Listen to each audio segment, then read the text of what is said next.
जय माता दी दोस्तों, जय श्री हरि। स्वागत है आपका हमारी YouTube चैनल अभव्या वर्ल्ड में। दोस्तों, आज की इस वीडियो में हम आपके लिए करवा चौथ की व्रत कथा लेकर आए हैं। बहुत साल पहले की बात है।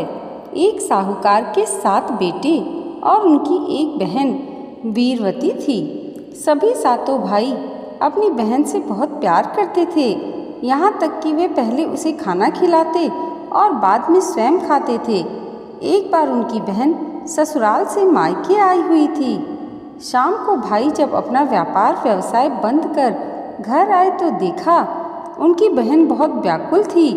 सभी भाई खाना खाने बैठे और अपनी बहन से भी खाना खाने का आग्रह करने लगे, लेकिन बहन ने बताया कि उसका आज करवा चौथ का निर्जल व्रत है और वह खाना सिर्फ चंद्रमा को देखकर उसे अर्घ्य देकर ही खा सकती है।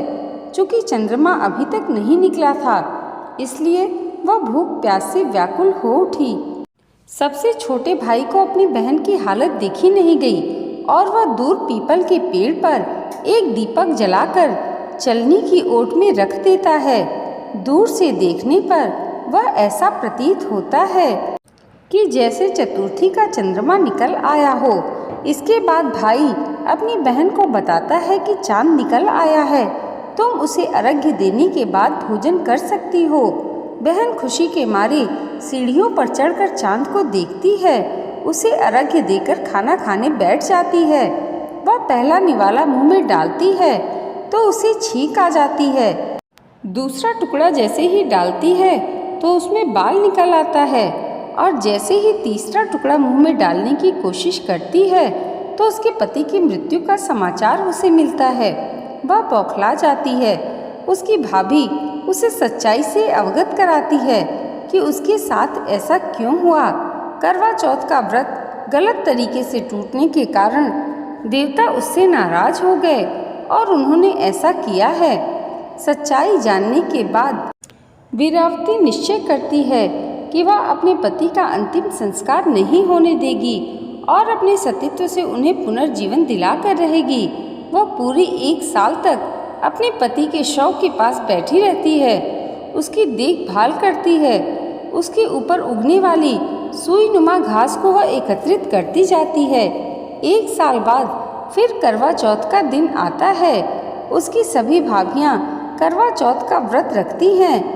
जब भाभियाँ उससे आशीर्वाद लेने आती हैं तो वह प्रत्येक भाभी से यम सुई ले लो, पिय सुई दे दो, मुझे भी अपनी जैसी सुहागिन बना दो, ऐसा आग्रह करती है। लेकिन हर बार भाभी उसे अगली भाभी से आग्रह करने का कहकर चली जाती हैं। इस प्रकार जब 6वीं भाभी का नंबर आता है तो करवा उससे भी यही बात दोहराती है।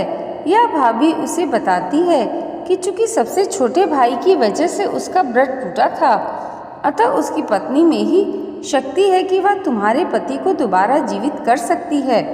इसलिए जब वह आए तो तुम उसे पकड़ लेना और जब तक वह तुम्हारे पति को जिंदा न कर दे उसे नहीं छोड़ना।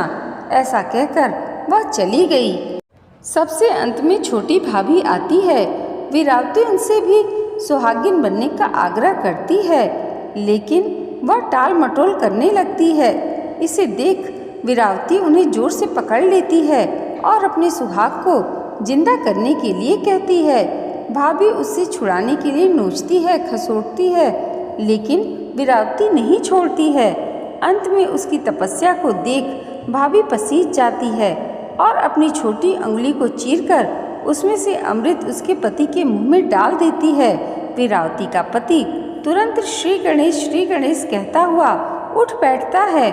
इस प्रकार प्रभु कृपा से उसकी छोटी भाभी के माध्यम से वीरावती को अपना सुहाग वापस मिल जाता है। हे श्री गणेश, माँ गौरी, जिस प्रकार वीरावती को चिर सुहागन का वरदान आपसे मिला है, वैसा ही सब सुहागनों को मिले।